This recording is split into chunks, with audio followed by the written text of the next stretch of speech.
বাসায় থাকা সবজি দিয়েই আপনি রেস্টুরেন্ট স্টাইলের বানিয়ে নিতে পারেন ভেজিটেবল কারি। হ্যালো এভরিওয়ান, আসসালামু আলাইকুম। কেমন আছেন সবাই? আশা করি ভালো আছেন। আমিও আলহামদুলিল্লাহ ভালো আছি।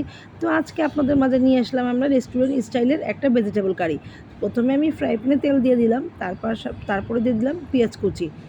পেঁয়াজ কুচিটা যখন ভালো মতন নাড়াচাড়া করে লাল হয়ে যাবে, তখন তার মধ্যে দিয়ে দিব আদা রসুনটা দিয়ে যখন একটু নাড়াচাড়া করব, তার মধ্যে দিয়ে দিব কেটে রাখা চিকেনগুলি দিয়ে তার সাথে একটু লবণ দিয়ে ভালো করে নাড়াচাড়া করে তার মধ্যে দিয়ে দিব সয়া সসটা দেওয়ার পরে আপনারা একটু ভালো করে আবার নাড়াচাড়া করতে হবে। নাড়াচাড়া করার পর যখন সয়া সসটা মিশে যাবে, গায়ে মিশে যাবে, তার মধ্যে অপর পাশে রাখা আছে আমার পেঁয়াজ ফালি করা আর কাঁচামরিচ ফালি করা, এগুলোকে দিয়ে ভালো করে নাড়াচাড়া করে আপনার নরম হয়ে গেলে তার মধ্যে দিয়ে দিব আমি যে অপর পাশে সবজিগুলি ধুয়ে সিদ্ধ করে নিয়েছি, ওই সবজিগুলি ছেড়ে দিব। আর পরিমাণ মতো আমি একটু লবণ আর চিনি দিয়ে দিলাম।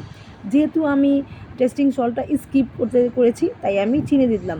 তো এই সিদ্ধ করা ভেজিটেবলগুলি দিয়ে দিলাম, দিয়ে আর একটু কতক্ষণ নাড়াচাড়া করে আমি তার উপরে দিয়ে দিব গোলমরিচটা দিব, একটু ফ্লেভারটা সুন্দর আসবে, খেতেও ভালো লাগবে। আর অপর পাশে আমি দিয়েছি অপর পাশে গুলিয়ে রেখেছি আপনার গ্লাসে কর্নফ্লাওয়ার। আর আমার কাছে একটু লবণ কম মনে হয়েছিল, তাই আমি একটু লবণটা আবার দিয়ে দিলাম। তো এই যে এখন সুন্দর করে একটু গোলমরিচ ছিটিয়ে দিলাম, আর গোলমরিচটা দিলে কি ফ্লেভারটা অনেক সুন্দর আসে।